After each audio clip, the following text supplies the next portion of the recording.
Like, share, comment and subscribe કરો VR live ચેનલને. VR live channel સાથે જોડાઈ રહેવા માટે બેલ આઇકોન દબાવો. ન્યાયની દેવીની આંખે ભલે પટ્ટી હોય, પરંતુ તમારી આંખો ખોલો કાયદાની જાણકારી મેળવીને. તો કાયદા કાનૂન અંગેની મેળવો જાણકારી કાયદાના નિષ્ણાતો પાસેથી. જુઓ કાર્યક્રમ કાયદાના ફાયદા બપોરે 4 કલાકે માત્ર વીઆર લાઈવ પર.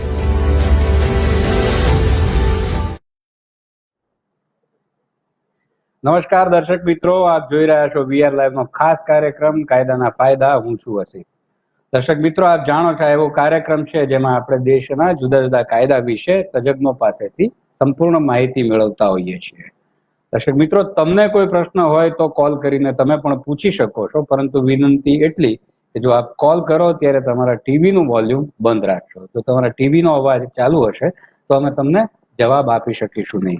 દર્શક મિત્રો, શરૂ કરીએ આપણો આજનો કાર્યક્રમ. આજના આપણો વિષય જો વાત કરું તો એકદમ રિલેવન્ટ વિષય પર આજે આપણે ચર્ચા કરવાના છીએ. હમણાં જ આપણે બધા જાણીએ છીએ ઝૂમ એપ નું ભારે ચર્ચા જોવા મળી રહી છે. ઝૂમ એપ થી થતી વિડીયો કોન્ફરન્સિંગ બહુ જ જોખમી છે, એ સિક્યોર નથી. સરકારે પણ આ બાબતે ચેતવણી આપી છે. ત્યારે આપણે ઝૂમ એપ જ નહીં, આવી બધી એપ વિશે સંપૂર્ણ માહિતી મેળવીશું. એનાથી જ આપણને શું જોખમો છે એ વિશે પણ આપણે જાણીશું. અને એ માહિતી આપવા માટે આજે આપણી સાથે જોડાયા છે જાણીતા ધારાશાસ્ત્રી કાર્તિકેય પાનેરી. કાર્તિકેયજી, આપનું ખૂબ ખૂબ સ્વાગત છે. જી નમસ્કાર. પાનેરી સાહેબ, ઝૂમ એપ ની ચર્ચા બહુ જ છે અત્યારે. સરકારે પણ ગાઈડલાઈન આપવી પડી કે આ બહુ રિસ્કી છે, ઇટ ઇઝ નોટ સિક્યોર્ડ અને તમારો ડાટા ચોરાઈ શકે, હેક થઈ શકે છે. એ વિશે આજે ચર્ચા કરવી છે. સૌથી પહેલા તો એ જાણવું છે કે આ ઝૂમ એપ છે શું એકચ્યુઅલી? જી, હું દર્શક મિત્રોને જણાવવા માંગુ છું કે ઝૂમ એપ એક આપણે શરૂઆતથી ચર્ચા કરી છે આ વસ્તુની. હું બેઝિક વસ્તુથી હું થોડુંક શરૂઆત કરવા માંગીશ કે હાલના કોરોનાની મહામારીના સમયમાં જેમ બધા જાણે જ છે કે ઓફિસો બંધ છે, બધા વર્ક ફ્રોમ હોમ કરી રહ્યા છે, સ્કૂલો કોલેજો બધું બંધ છે. તેવા સમયગાળામાં એકબીજા જોડે કનેક્ટ થવા માટે આપણી પાસે હાલ ટેકનોલોજીના ઉપયોગથી જેમ આપણે કનેક્ટ થયા છે એમ લોકો પણ વર્ક ફ્રોમ હોમ કરી રહ્યા છે અલગ અલગ એપ્લિકેશનના માધ્યમથી.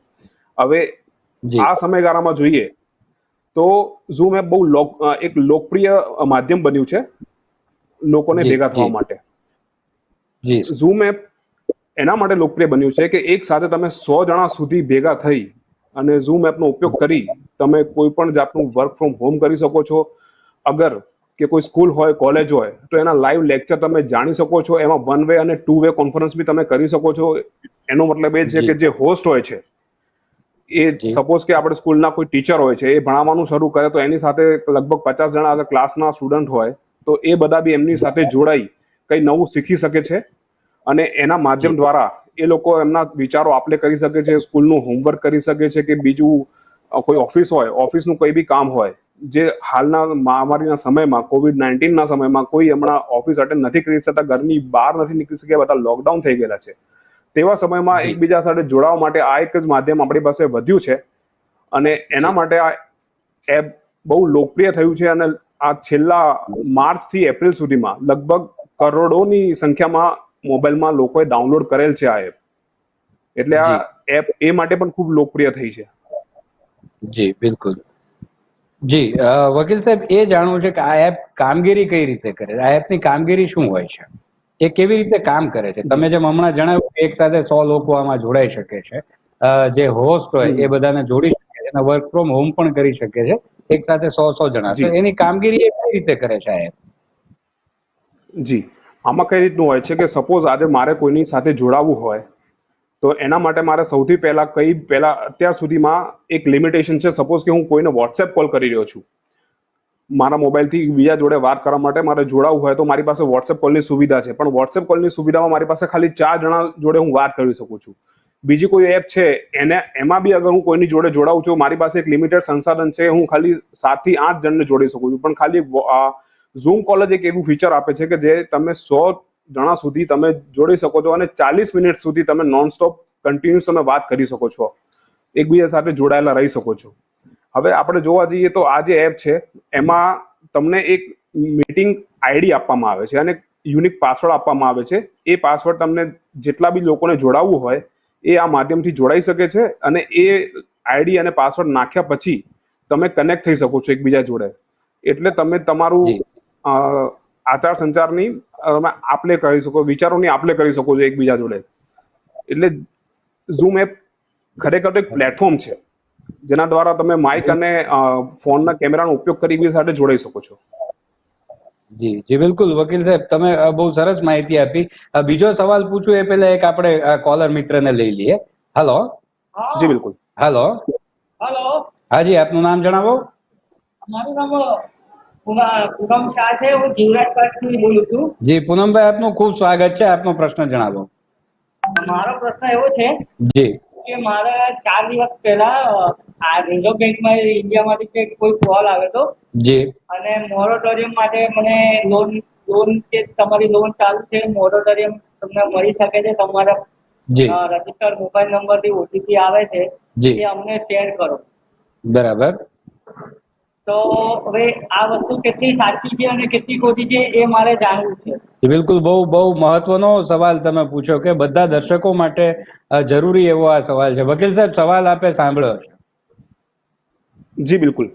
મારું કેવું એવું છે જી પૂનમભાઈ જી કે જી પહેલી વસ્તુ જી કે જી કોઈ બી વસ્તુ હમણાં છેલ્લા ઘણા સમયથી જે સાયબર ફ્રોડસ્ટર્સ છે એ બહુ એક્ટિવ થઈ ગયા છે આ બધી બાબતોને લઈને. આ બધા જે નોટિફિકેશન સરકાર એક સારી ભાવનાથી નોટિફિકેશન બહાર પાડતી હોય છે કે આવી હાલાકીના સમયમાં COVID-19 જે મહામારી આખા વિશ્વમાં ફેલાઈ છે, જે ઓફિસો બંધ છે, બેંકો બંધ છે, બધા લોકોના રોજગાર બંધ છે, જે લોકો ઈએમઆઈ થી અને લોન લઈને ઈએમઆઈ ભરી રહ્યા છે એ લોકોને બી તકલીફ પડી રહી છે કે એમને ના પગાર ટાઈમ પર નથી આવતો. ઘણી કંપની છે હમણાં પગાર રોકી બી રાખ્યો છે, ઘણા પછી આપશે, ઘણા લોકો સેવાઓની સંસ્થાઓ બી આગળ આવી છે. એ રીતે સરકારે અને આરબીઆઈ એ ગાઈડલાઈન પૂરી પાડી છે કે સપોઝ અગર તમારા કોઈ બી જાતના હપ્તા બાકી હોય, ચાહે ઇન્સ્યોરન્સના હોય, બેંકના હોય, લોનના હોય, XYZ ગમે તેના હપ્તા હોય, અગર તમારા બાકી હોય છે તો તમારે જે તે બેંકને જાણ કરવાની હોય છે. કોઈ દિવસ આરબીઆઈ કે બેંક તમને ફોન કરીને એમ નથી કહેતું કે અમે તમને લિંક મોકલીએ છીએ અથવા કે અમે તમને કોઈ ઓટીપી માંગીએ છીએ કે એવું કોઈ નથી કહેતું. એટલે અગર કોઈ તમને એમ કહેતું હોય કે તમારે અગર આ જે ઈએમઆઈ સ્કીમનો લાભ લેવો હોય તો એના માટે તમારે કોઈ બી રીતે તમારું ઓટીપી શેર કરવું કે કોઈ અંગત માહિતી માંગવી તો એ બધી ખોટી વસ્તુ છે. મહેરબાની કરીને જાહેર જનતાનું એક વસ્તુ કહેવા માંગુ છું કે આ બધી વસ્તુથી દૂર રહેવું એ આપના સલામતી માટે છે. અને મહેરબાની કરીને કોઈ દિવસ કોઈ બી લિંક, કોઈ બી અગર આપને એમ કે હું આરબીઆઈ નો કે બેંકમાંથી કે XYZ કોઈ કંપનીમાંથી બોલું છું અને તમારે અગર જો આ સ્કીમનો લાભ ઉઠાવવો હોય તો તમારે તમારી અંગત ઇન્ફોર્મેશન જેવી કે તમારે ઓટીપી હોય કે પિન નંબર હોય, સીવીવી હોય, કોઈ બી જાતની ડિટેલ હોય, અગર હોય એવું તમે આપવાનું માંગે તો મહેરબાની કરીને આપશો નહીં. અગર જો તમે ઓટીપી શેર કરશો તો તમારે હોઈ શકે તમારા એકાઉન્ટમાંથી પૈસા જતા રહેશે અને હવે એના માટે તમે પોતે લાયબલ રહેશો. જી બિલકુલ બિલકુલ. વકીલ સાહેબ, એક ઓર કોલર જોડાયા છે, આપણે લઈ લઈએ, એમની વાત સાંભળીએ. હેલો. નમસ્કાર. નમસ્કાર, આપનું નામ જણાવશો? હા, હું મિતેશભાઈ વાત કરું છું અમદાવાદથી. જી મિતેશભાઈ, આપનું ખૂબ સ્વાગત છે. આપનો પ્રશ્ન જણાવશો? હા, આભાર. મારો સવાલ કાર્તિકભાઈ વકીલ સાહેબ છે ને એમાંથી છે. જી જી સાંભળી રહ્યા છે વકીલ સાહેબ, આપ બોલો. આભાર. જી કાર્તિકભાઈ. હા, એ સાંભળી રહ્યા છે, આપ બોલો. કાર્તિકભાઈ, આજની રોજ જે આટલી બધી અફવાઓ ફેલાઈ રહી છે તો એના માટે પોલીસ તંત્ર જે છે એ મદદ કરી નથી શકતો. તો એના માટે કોઈ નાગરિકને કે કોઈ સિટીઝનો એરિયાને જાગૃત થઈને ફરિયાદો કરવાની હોય તો એના માટે કોઈ કાયદા હેઠળ એના પાસે કોઈ પ્રોટેક્શન કે કોઈ સંવિધાન ખરો? જી બિલકુલ. વકીલ સાહેબ, આપ પ્રશ્ન સાંભળી શક્યા છો કે હું રિપીટ કરું? થોડો રિપીટ કરશો? થોડો અવાજ થોડો ઓછો છે એટલે રિપીટ કરશો તો સારું રહેશે. જી બિલકુલ, જી બિલકુલ. મિતેશભાઈ, એ જે કોલર છે એમનું એવું કહેવું છે કે અત્યારે લોકડાઉનમાં પોલીસ સહિતની સુરક્ષા તંત્રો ખૂબ મહેનત કરી રહ્યા છે કડક અમલ માટે, તેમ છતાંય નાગરિકો એ પ્રમાણે ચાલતા નથી. તો એમના માટે એ કોઈ નાગરિકો સ્વૈચ્છિક આ કરી શકે આવી કામગીરી, એમના માટે સુરક્ષા માટે કોઈ ધારો કે કોઈ પ્રાવધાન ખરું? મિતેશભાઈ, આપ જવાબ ટીવીમાં સાંભળી શકશો. ફોન કરવા બદલ ખૂબ ખૂબ ધન્યવાદ. હાલો, એમનો પ્રશ્ન હાજી, એવો હા, હતો કે વકીલ. પોલીસ આપનો અવાજ નથી આવતો હસીબભાઈ, શું કહો છો? જી જી, એમનો પ્રશ્ન એવો હતો કે પોલીસ લોકડાઉન માટે ખૂબ મહેનત કરી રહી છે, છતાં લોકો માનતા નથી. હા. તો નાગરિકો સ્વૈચ્છિક રીતે પોલીસ જેવી જ કામગીરી કરી શકે એવું કોઈ પ્રાવધાન ખરું એમની સુરક્ષા માટે, એવું કોઈ ખરું પ્રાવધાન? એમને એ જાણવું. જી મિતેશભાઈ, જો કે આપનો સવાલ આઈટી માટેનો નથી, પણ હું જવાબ આપું છું કે અગર જો જી. આવા કપરા સંજોગોમાં ગવર્મેન્ટે જી. બહુ બધી ગાઈડલાઈન બહાર પાડી છે, પોલીસ વાળા, મીડિયા વાળા, ડોક્ટરો અને જે પેરામેડિકલ સ્ટાફ 24 કલાક ખડે પગે ફરજ બજાવી રહ્યા છે, પહેલા તો હું એમનો બી આભાર માનવા જી. માંગુ છું. અને બીજી વસ્તુ એ છે કે તમે આવા સમયમાં સૌથી પહેલું કામ એ કરો કે પોતાના ઘરમાં રહો, બિનજરૂરી બહાર ના નીકળો, અને મેઇન ખોટી કોઈ બી અફવા નહીં ફેલાવો, કારણ કે અફવા ફેલાવો ઇટસેલ્ફ ગુનો. એટલે તમે કોઈ બી જાતની અફવા ફેલાવ છો તો એ તમારે જી. ગુનો બને છે. અને ઘરમાં બેસો, પોતાના પરિવાર જોડે સમય વિતાવો અને બહાર જવાનું ટાળો. એ સૌથી મોટી મદદ રહેશે પોલીસ વાળાઓ અને ડોક્ટરો માટે. અને તમે ખરેખર આ બિલકુલ. અદ્ભુત કાર્યમાં સહભાગી રહેશો કે તમે કોઈ બી જાતનું રૂમર નહીં ફેલાવો અને ઘરે બેસીને કોરોનાને ફેલાતો તમે અટકાવશો. એટલે જાહેર જનતાને એક જ અપીલ કરવાની કે ઘરે બેસો અને સુરક્ષિત રહો. જી બિલકુલ વકીલ સાહેબ, સરસ માહિતી આપી. આપણે કોલર્સ બહુ લીધા. ફર્ધર આપણે કાર્યક્રમને આગળ વધારીએ. મારો પ્રશ્ન હવે પછીનો એવો છે, ઝૂમ એપ વિશે આપણે ચર્ચા ચાલી રહી છે, એમાં તમે ઘણી બધી માહિતી આપી. એ 100 લોકોને જોડી શકે છે, 100 લોકોને એક સાથે કામ કરી શકે, કોન્ફરન્સિંગ થઈ શકે એવું પ્લેટફોર્મ પૂરું પાડે છે, જે અત્યાર સુધી બીજી કોઈ પણ સોશિયલ મીડિયાની એપ આપી શકી નથી. જે આટલી સરસ એપ છે, તો પછી જે વિવાદ છે શું છે? અસલ વિવાદ શું છે ઝૂમ એપ વિશે? જી, હવે ઝૂમ એપ હવે એક બહુ સારી કહેવત છે કે જેટલી એક સ્પાઈડરમેન મૂવી હતું, with great powers come great responsibility. એટલે અગર તમારી પાસે પાવર આવે તો તમારી રિસ્પોન્સિબિલિટી બી વધી જાય. ઘણા સમય પહેલા ઝૂમ એપને કોઈ ઓળખતું બી નતું, પણ જે દિવસથી બધા લોકડાઉનમાં ઘરે બેઠા છે, એકબીજા જોડે કનેક્ટ કરવા માંડ્યા છે, ત્યારે ઝૂમ એપની લોકપ્રિયતા બહુ વધી ગઈ છે. જે દિવસે જે વસ્તુની લોકપ્રિયતા વધે છે, એ વસ્તુ સીધી રીતે કોઈ બી જાતના હેકર હોય, કોઈ બી જાતના ફ્રોડસ્ટર હોય, જે ધુતારા હોય, એમની રેડારમાં પહેલા આવી જાય છે. એ જ વસ્તુ ઝૂમ એપ જોડે બી થઈ રહ્યું છે. ઝૂમ એપનું જે સર્વર છે એ ચાઇનામાં લોકેટેડ છે, અને યુએસ અને અલગ અલગ દેશોના સભ્યોએ આ દાવો કર્યો છે કે આ જે એપ છે એમાં ઘણા લૂપહોલ્સ છે, અને આ જે એપ છે એના દ્વારા તમારો પ્રાઇવેટ ડેટા ચોરી લેવામાં આવે છે. અને તમારો જે બી હમણાં વચ્ચે થોડા સમય પહેલા એક ગવર્મેન્ટની મિટિંગ ચાલતી હતી, જેમાં ગવર્મેન્ટના ઉચ્ચ કક્ષાના અધિકારીઓ જોડાયેલા હતા. એ દરમિયાન એવું ચાલુ કોન્ફરન્સમાં એક પોર્નોગ્રાફિક વિડીયો ઝૂમ એપમાં ચાલુ થઈ ગયો. એટલે આ એક લૂપહોલ છે. અગર જો ગવર્મેન્ટ સુરક્ષિત ના હોય તો જાહેર જનતા સુરક્ષિત નહીં રહી શકે. જ્યારે ગવર્મેન્ટના ઉચ્ચ અધિકારી, જેમાં કે પોલિટિશિયન હતા અને પોલીસ અધિકારીઓ હતા, બીજા ઉચ્ચ અધિકારીઓ હતા, એ બધા કોન્ફરન્સ કરતા હતા, અને એ દરમિયાન અગર જો આ ટાઈપના વિડીયો ચાલુ થઈ જાય આપમેળે, તો આપ સમજી શકો છો કે આપણા ગવર્મેન્ટ પાસે જે બહુ સેન્સિટિવ માહિતી હોય એ લીક થવામાં જરા બી વાર નહીં લાગે, અને આપણા દેશની જે સિક્યોરિટી છે ખતરામાં આવી જશે. અને સાથે સાથે તમે આ વસ્તુ બી હમણાં બહુ પોપ્યુલર થઈ છે કે આ લોકો જે ડેટા ચોરે છે એ ડેટાને 5 પૈસા 15 પૈસા અને ₹1 દરે વેચે છે પર પર્સન. એટલે આપ વિચારો કે આપના ડેટાની શું કિંમત છે માર્કેટમાં. તમારો ડેટા સૌથી પહેલા તમે લોકો સુરક્ષિત રહો, તમારો ડેટા સુરક્ષિત રાખો, અને આ એપ બને ત્યાં સુધી વાપરો નહીં. બિલકુલ બિલકુલ. વકીલ સાહેબ, એક કોલર લઈ લઈએ. હેલો. જી હેલો. મને પ્રશ્ન પૂછવું છે. જી બિલકુલ, આપનું નામ જણાવશો? મારું નામ જતનભાઈ છે, મેમનગર. જી જગનભાઈ, આપનું ખૂબ સ્વાગત છે. આપનો પ્રશ્ન જણાવો. મને પૂછવું છે, આ સાયબર ફ્રોડ કેવી રીતે જાણ કરી શકીએ? શું ફરીવાર આપનો પ્રશ્ન રિપીટ કરશો? સાયબર ફ્રોડ થાય કોઈના જોડે, જી દુકાનને કેવી રીતે અપ્રોચ કરી શકીએ? જી બિલકુલ બિલકુલ, આપણા વકીલ સાહેબને પ્રશ્ન પૂછીએ, જરૂર માહિતી આપશે. જગનભાઈ, આપનો જવાબ વકીલ સાહેબ આપશે. આપ ટીવી પર એ સાંભળી શકશો. ફોન કરવા બદલ ખૂબ ખૂબ ધન્યવાદ. વકીલ સાહેબ, જગનભાઈ નામના આપણા એક દર્શક મિત્ર હતા, એમનો એવો પ્રશ્ન હતો કે સાયબર ક્રાઇમ થી જ્યારે આપણે છેતરાઈએ તો એ માટે ક્યાં જઈ અને ફરિયાદ કરી શકાય, કોનો એપ્રોચ કરાય અને કેવી રીતે કરાય? જી જુઓ, સાયબર ક્રાઇમ જ્યારે હું આપને જણાવું છું દર્શક મિત્રોને કે સાયબર ક્રાઇમમાં બી ઘણા પ્રકાર હોય છે. આપ સૌથી પહેલા તો એ જુઓ આપણી જોડે કયા ટાઈપનું ક્રાઇમ થયું છે. અગર જો આપણી જોડે ફાઇનાન્શિયલ ક્રાઇમ થયું છે તો સૌથી પહેલો આપણે એક કરવાનું રહેશે કે અગર જો તમારી પાસે બેંકનું ફ્રોડ થયું હોય, ક્રેડિટ કાર્ડનું ફ્રોડ થયું હોય કે બીજી કોઈ જાતનું ફ્રોડ થયું હોય કે જેમાં તમારે બેંક તમારા માધ્યમ બનતી હોય, અથવા તમારે એવું કંઈ હોય કે જે તે બેંક હોય એમાં તમારે અગર જો તમારા પૈસા કપાયા હોય કે ગમે તે થયું હોય, સૌથી પહેલું તમારે એપ્રોચ કરવાનું રહેશે બેંકને.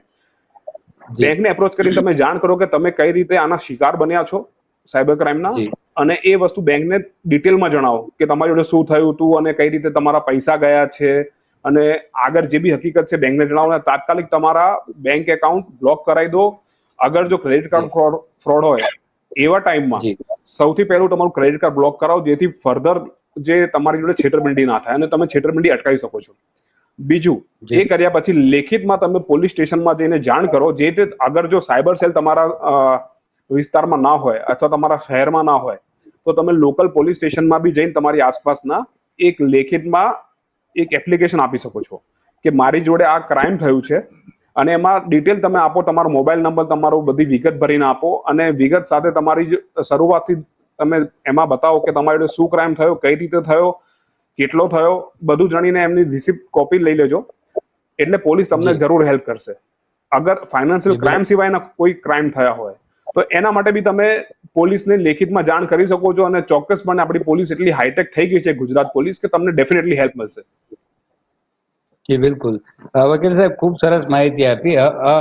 ઝૂમ એપની આપણે ચર્ચા કરી રહ્યા છીએ દરમિયાન મારો હજુ પણ એક એવો સવાલ છે. જેમ આપે કહ્યું કે અત્યારે બધા જાણે છે, આપે પણ જણાવ્યું, આપણને પણ બધાને ખબર છે કે અત્યારે લોકડાઉનની સ્થિતિ છે, વર્ક ફ્રોમ હોમ, બહુ બધા લોકો વર્ક ફ્રોમ હોમ કરી રહ્યા છે, એટલે આવી જ કોઈ એપ સિવાય કોઈ પાસે ઉપાય તો છે નહીં.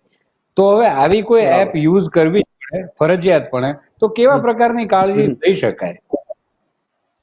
જી બિલકુલ. હમણાં હાલમાં આપણે જોઈએ તો મિનિસ્ટ્રી ઓફ હોમ અફેર્સે એક ગાઈડલાઈન અને માર્ગદર્શિકા બહાર પાડેલી છે, જેમાં એમણે આ વસ્તુનું સંજાન લઈને કીધેલું છે કે અગર જો તમારે ના છૂટકે આ એપનો ઉપયોગ કરવો પડે તો તમારે અગર જો ઓનલાઈન તમે મીટિંગ રાખો છો તો એમાં હોસ્ટ 2-વે કોન્ફરન્સની જગ્યાએ 1-વે કોન્ફરન્સ કરી શકે છે.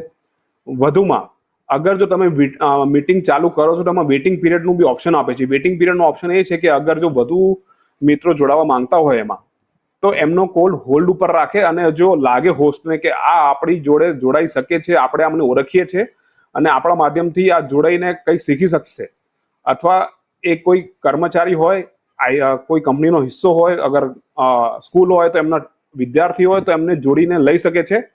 બીજું ઓપ્શન એમાં એ રીતનું હોય છે કે તમારા જે બી આઈડી પાસવર્ડ છે, જે સપોઝ આજે મીટિંગ થઈ ગઈ તમારી અને આવતીકાલે તમારી બીજી મીટિંગ છે ઝૂમ એપ ઉપર, તો દર મીટિંગમાં તમે નવો પાસવર્ડ નાખો, અને જ્યારે બી તમારી મીટિંગ 40 મિનિટ કે અથવા એની પહેલા ઓવર થઈ જાય છે તો તમારે ખાલી લીવ નહીં કરો, એપ્લિકેશન બી એક્ઝિટ કરી રાખો.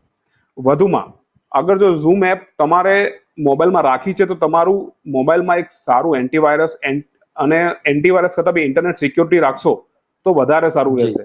કારણ કે અગર જો તમારા મોબાઈલમાં ઝૂમ એપ દ્વારા કોઈ બી હેકર દ્વારા કોઈ બી લૂપહોલ શોધીને તમારા મોબાઈલમાં એન્ટર થાય છે તો એવા સંજોગોમાં તમે ઝૂમ એપ ની દ્વારા તમારી જોડે ડેટા ચોરી થતો અટકશે, અને એન્ટીવાયરસ અને તમારું ઇન્ટરનેટ સિક્યોરિટી તમારો ફોન બી બચાવશે, તમારો ડેટા બચાવશે. વધુમાં ગવર્મેન્ટે હમણાં ઇનિશિયેટિવ એક લીધું છે કે આપણી ઇન્ડિયાની કોઈ એવી એપ નથી કે જેના દ્વારા આપણે આ રીતનું 100 લોકોને કનેક્ટ કરી શકીએ. એટલે ગવર્મેન્ટ ઓફ ઇન્ડિયાએ હમણાં એક ઇનિશિયેટિવ એ રીતનો લીધો છે કે ઇનોવેશન ઇન્ડિયા નામની એક ચેલેન્જ આપી છે. એમાં ગવર્મેન્ટે એક ચેલેન્જ એ રીતની આપી છે કે અલગ અલગ ગ્રુપોને ઇન્વિટેશન આપેલું છે કે તમે લોકો આગળ આવો અને તમે તમારી સ્કિલ બતાવી એક આવું પ્લેટફોર્મ પૂરું પાડો જે મેડ ઇન ચાઇના હોય, જે આપણા મોદી સાહેબનું સપનું છે કે મેડ ઇન ઇન્ડિયા છે, મેડ ઇન ચાઇનાની વસ્તુ નથી વાપરવાની, મેડ ઇન ઇન્ડિયા. હવે મોદી સાહેબનું સપનું છે કે આપણે દરેક વસ્તુ મેડ અને મેક ઇન ઇન્ડિયા હોવી જોઈએ. એ જ રીતનું એક પ્લેટફોર્મ ઇન્ડિયન આપણા પૂરા પાડે, અને એમાં ગવર્મેન્ટે 5 લાખ સુધીની હમણાં સહાય બી કરેલી છે કે ભાઈ જે બી ટીમ સિલેક્ટ થશે એને 5 લાખ રૂપિયાની સહાય આપવામાં આવશે, અને જેનું પ્લેટફોર્મ સારું લાગશે અને જેની એપ્લિકેશન સારી હશે એને 1 કરોડ રૂપિયા બી આપવામાં આવશે એપ બનાવવા માટે. તો એ દિશામાં બી ગવર્મેન્ટ વિચારી રહી છે અને ગવર્મેન્ટ એ દિશામાં આગળ વધી બી રહી છે. સાથે સાથે એટલું બી છે કે લોકો બી જાગૃત થવા જોઈએ આ વસ્તુમાં. અગર ગવર્મેન્ટે ગાઈડલાઈન પૂરી પાડી છે કે ઝૂમ એપ ઉપયોગ ના કરવો અને અગર ઉપયોગ કરતા હોય તો સાવચેતીથી ઉપયોગ કરો. તો તમારે એક બીજું બી છે કે અગર જો તમારે લિમિટેડ અગર તમારે સ્કૂલ હોય અને લિમિટેડ સ્ટુડન્ટને અગર 2 સ્લોટ 3 સ્લોટમાં તમારે ભણાવવાના હોય તો એના માટે ગૂગલની હેંગઆઉટ કરીને એવી બીજી એપ છે કે જેમાં તમે 8 લોકો સાથે તમે વાત કરી શકો છો. જે થોડીક આપણે વિચારીએ કે ઇન્ડિયા પાસે બીજી હાલમાં એપ નથી એટલે તમે ગૂગલની બી વાપરી શકો છો અથવા ગવર્મેન્ટ જે રીતની એડવાઇઝરી પૂરી પાડશે આગળ બી ભવિષ્યમાં તો તમે એ પ્રમાણે બી એ બધું વાપરીને ચાલી શકશો. જી બિલકુલ વકીલ સાહેબ, બહુ સરસ મહત્વનો મુદ્દો આપે કહો. દર્શક મિત્રો, આ મુદ્દો નોંધવા જેવો છે. મહત્વની વાત એ છે કે અત્યારે લોકડાઉનના સમયગાળામાં આપણે ફરજિયાત અત્યારે ઘરમાં છીએ, ઘરમાં રહીને કામ કરી રહ્યા છીએ. બહુ બધી કંપનીઓ અને એના કર્મચારીઓ વર્ક ફ્રોમ હોમ કરી રહ્યા છે. ત્યારે ફરજિયાતપણે ઝૂમ નહીં તો આવી કોઈ એપ આપણે યુઝ કરવી પડે એવી પૂરી શક્યતા છે. તો વકીલ સાહેબે બહુ મહત્વના કેટલાક મુદ્દાઓ આપણને કીધા કે એ પ્રમાણે આપણે ધ્યાન રાખીને કરીએ. દરરોજ એનો પાસવર્ડ બદલીએ, 40 મિનિટથી વધુ થાય તો એ સેશન ક્વિટ કરીએ અને પછી ફરીથી જોઈન કરીએ એવી કાળજી રાખીએ તો આપણી સાથે છેતરાઈએ કે એવા બનાવના શક્યતાઓ થઈ જાય છે. હવે પ્રશ્ન એવો, ઝૂમ એપ અત્યારે ખ્યાલ નતો, સરકારે હવે ગાઈડલાઈન આપી છે. પેલા કોઈએ યુઝ કરીને એની સાથે કોઈ પ્રકારનું ચીટિંગ કે ફ્રોડ થયું તો એમાં કાયદાની રાહે કઈ મદદ મળી શકે એમ છે? જી ડેફિનેટલી. જુઓ, આપણે જે રીતનું છે આ બધી ઝૂમ એપ અથવા કોઈ બી ઓનલાઈન પ્લેટફોર્મ પર તમારી જોડે કોઈ બી જાતનું ફ્રોડ થાય છે તો એ સાયબર ક્રાઇમની અને IT information technology act, Indian penal code, criminal procedure code અને એવિડન્સ એક્ટ, આ બધા એક્ટની અંદર લાયબલ છે. અગર સપોઝ તમારી જોડે ઝૂમ એપથી તમે ઝૂમ એપ વાપરતા હોય અને તમે ડેટા ચોરી થાય છે તો મેં જેમ કીધું એમ તમે તમારી નજીકના પોલીસ સ્ટેશનમાં જઈ અને આ વિશેની માહિતી આપો. તમારો અગર જો તમારા મોબાઈલમાં અથવા લેપટોપમાં આ બધું કંઈ થયું હોય તો મહેરબાની કરીને તરત ફોર્મેટ કરવાની દિશામાં આગળ ના વધશો. કારણ કે અગર તમે આ રીતનું કરો છો તો થોડીક તકલીફ થાય છે કે જે ઇન્વેસ્ટિગેટર હોય છે, જે આ ક્રાઇમ તમે રિપોર્ટ આપો છો, તમારે ઇન્વેસ્ટિગેશન કરવાનું હોય તો એમને બી તકલીફ પડી શકે છે. તો બને ત્યાં સુધી એમાં ઇન્ટરનેટ વાપરવાનું બંધ કરી એ વસ્તુ પોલીસને જણાવો. પોલીસ તમને પૂરતી મદદ કરશે. પોલીસ પાસે એવા હેકર છે, સાયબર સિક્યુરિટી એક્સપર્ટ છે જે તમને પૂરતી મદદ કરશે. વધુમાં આ બધું તમે શિકાર ના બનો એના માટે હજી બી એક બેઝિક ગાઈડલાઈન છે કે તમે કોઈ બી જાતની, આપણે ઝૂમ એપ જ નહીં પણ તમે કોઈ બી જાતનું મોબાઈલ સોફ્ટવેર વાપરતા હોય તમારા મોબાઈલમાં અથવા લેપટોપ પર તો સૌથી પહેલા તમારા મોબાઈલમાં થર્ડ પાર્ટી એપ્લિકેશન નાખવાનું બંધ કરો. અનનેસેસરી જે વસ્તુ તમારે જરૂર ના હોય એવી બધી વસ્તુ રાખશો નહીં અને તમારો મોબાઈલ એકાંતરે અપડેટ કરતા રહો. જેવું કોઈ સિક્યોરિટી ફીચર આવે છે કે બીજું કંઈ બી આવે છે તમે એને અપડેટ કરતા રહો. તમારું સારું ઇન્ટરનેટ સિક્યોરિટી વાપરો. થોડાક નજીવા પૈસા જાય છે વસ્તુ માટે પણ તમે તમારો ડેટા બચાવી શકો છો. કારણ કે ઘણી વાર એવું હોય છે કે તમે સ્માર્ટ ટીવી વાપરતા હોય છે તો આજકાલ એવું નથી કે ખાલી મોબાઈલ અને લેપટોપ જ હેક થાય છે. ઘણા કિસ્સા અમારી પાસે એવા બી સામે આવેલા છે કે સ્માર્ટ ટીવી અથવા સીસીટીવી કેમેરા બી હેક થાય છે. એનું કારણ એટલું જ છે કે લોકોને આજકાલ સ્માર્ટ બનવું છે પણ સ્માર્ટ તકેદારી રાખતા નથી. લોકો સ્માર્ટ ટીવી ચાલુ રાખે છે, એમાં એ લોકો ઇન્ટરનેટ કનેક્ટ કરી નાખે છે. એવા સંજોગોમાં શું થાય છે કે તમે લોકો ટીવીમાં અગર તમારું ક્યાંકથી હેક થાય તમારું ઇન્ટરનેટના માધ્યમ દ્વારા તો એ લોકો તમારી અંગત પરો બી રેકોર્ડ કરી શકે છે અને વાયરલ કરી શકે છે. ઘણા કિસ્સામાં એવું બનતું હોય છે કે લોકોને ખબર નથી હોતી અને એમનું સ્માર્ટ ટીવી એમનું રેકોર્ડિંગ બધું કરી રહ્યું હોય છે અથવા તમારા ઘરમાં સીસીટીવી કેમેરા હોય છે એ તમારી જાણ બહાર કોઈ થર્ડ પાર્ટી બી એક્સેસ કરી રહ્યું હોય છે. તો એવા સંજોગોમાં તમે જેટલી તકેદારી રાખશો, precaution is better than cure. બહુ સીધી વસ્તુ છે કે તમે જેટલું પ્રિકોશન લેશો, તમે જેટલી બિનજરૂરી માહિતી શેર નહીં કરો અને બિનજરૂરી એપ તમે તમારા મોબાઈલમાં ડાઉનલોડ નહીં કરો એટલું તમારા માટે હિતાવહ છે. જી બિલકુલ, બહુ સરસ મુદ્દો કહ્યો. બહુ સરસ વાત કરી વકીલ સાહેબ આપે કે લોકો સ્માર્ટ ટીવી લે છે પણ સ્માર્ટ તકેદારી રાખવાની કાળજી નથી લેતા, એના કારણે પરેશાન થતા હોય. વકીલ સાહેબ, અહીંયા મહત્વની વાત એવી છે કે ઝૂમ એપ માં આવી છેતરામણ થઈ શકે છે, ડેટા હેક અને ડેટા ચોરાય એવી શક્યતા છે એવું સાબિત થયું છે. ફ્રોસ્ટર્સ આને આસાનીથી હેક કરી શકે છે એવું ખુદ સરકાર કહી રહી છે અને ગાઈડલાઈન બી આપી છે. તો મહત્વનો અહીંયા પ્રશ્ન એવો છે, સરકારે આ બાબતે કોઈ પગલા લીધા છે કે કેમ? બસ સરકારે હમણાં એ જ જે મેં જણાવ્યું એમ સરકાર નવી ગાઈડલાઈન બહાર પાડે જ છે. અને જે રીતના નવા જુઓ, આજે કોઈ બી સરકાર હોય, કોઈ બી ઇન્ડિવિજ્યુઅલ હોય, કંપની હોય, એ જ્યારે કોઈ બી ટેસ્ટ કરતું હોય કોઈ વસ્તુ, તો એનો મતલબ એ નથી કે બધું એમને પહેલેથી ખબર હોય. જે રીતના બનાવ બનતા હોય છે એ રીતના કાયદામાં બી સુધારા થતા રહે છે. સાથે સાથે ગવર્મેન્ટ ડગલે ને પગલે આપણી જોડે જ છે અને નવી નવી માર્ગદર્શિકાઓ જાહેર કરતું જ રહે છે. ખાલી આમાં ગવર્મેન્ટને જ આપણે દોષ આપીએ એ જરૂરી નથી. તમે જે માણસ પોતે વાપરે છે કોઈ બી વસ્તુ, કોઈ બી એપ્લિકેશન, એમને બી સજાગ થવાની જરૂર છે. અને એમણે પોતે સજાગ થઈને એમની સાથે રહેલા એમના મિત્રો અને આપના માધ્યમ દ્વારા ટીવી મીડિયા દ્વારા બી લોકોને સજાગ કરવાની જરૂર છે. અગર તમે ઝૂમ એપ વાપરો છો, ગવર્મેન્ટની એડવાઇઝરી છે તમારે જે સ્ટેપ લેવા, અને તેમ છતાં બી એ બધું કર્યા વગર, તમે સૂચનાને અનુસર્યા વગર તમે ઝૂમ એપ વાપરો છો અને બેદરકારી રાખો છો, તમે પાસવર્ડ બદલતા નથી. ગવર્મેન્ટે કીધું તમારું ઈમેલ આઈડી બદલો, અરે ઈમેલ આઈડી નું પાસવર્ડ છે દર 2 મહિને 3 મહિને બદલતા રહો. તમે આમાં વન ટાઈમ પાસવર્ડની સુવિધા રાખો કે જે તમારા મોબાઈલ થી જ ખુલે, અથવા તમારો કોઈ બી ડેટા હોય સુરક્ષિત રાખો. કોઈ બી પોર્નોગ્રાફિક વિડીયો તમારા મોબાઈલમાં ચાલુ કરવું નહીં, કોઈ બી થર્ડ પાર્ટી એપ્લિકેશન રાખવું નહીં. ગવર્મેન્ટે પૂરે માર્ગદર્શિકા આપી રહ્યું છે, રેડિયો પર એનાઉન્સમેન્ટ થાય છે, આરબીઆઈ કહે છે, એટલે પોલીસ કર્મીઓ બી કહે છે, ઘણા મારા વકીલ મિત્રો છે એ બી લોકોને સજાગ કરવાના કાર્યમાં જોડાયેલા છે, એ ભલે આપના માધ્યમ દ્વારા હોય કે એનજીઓ દ્વારા હોય કે કોઈ ક્લાસીસ દ્વારા હોય. એટલે મારે દર્શક મિત્રોને ખાલી એટલું જ કહેવું કે અગર ગવર્મેન્ટ એકલું તાલી બે હાથે વાગે છે, ગવર્મેન્ટ તો આપણી સાથે છે જ, પણ સાથે અગર તમે બી તકેદારી રાખશો તો આવા ક્રાઇમ ભવિષ્યમાં બનતા તમે અટકાવી શકશો. બિલકુલ બિલકુલ, બહુ સરસ મુદ્દો કયો વકીલ સાહેબ આપે. સરકારની જે જવાબદારી છે એવું માની લઈએ કે સરકાર તો નિભાવે જ છે, પણ સાથે સાથે દરેક નાગરિકની પોતાની પણ કેટલીક ફરજો હોય છે અને પોતે ન છેતરાય એટલા માટે પોતે સજાગતા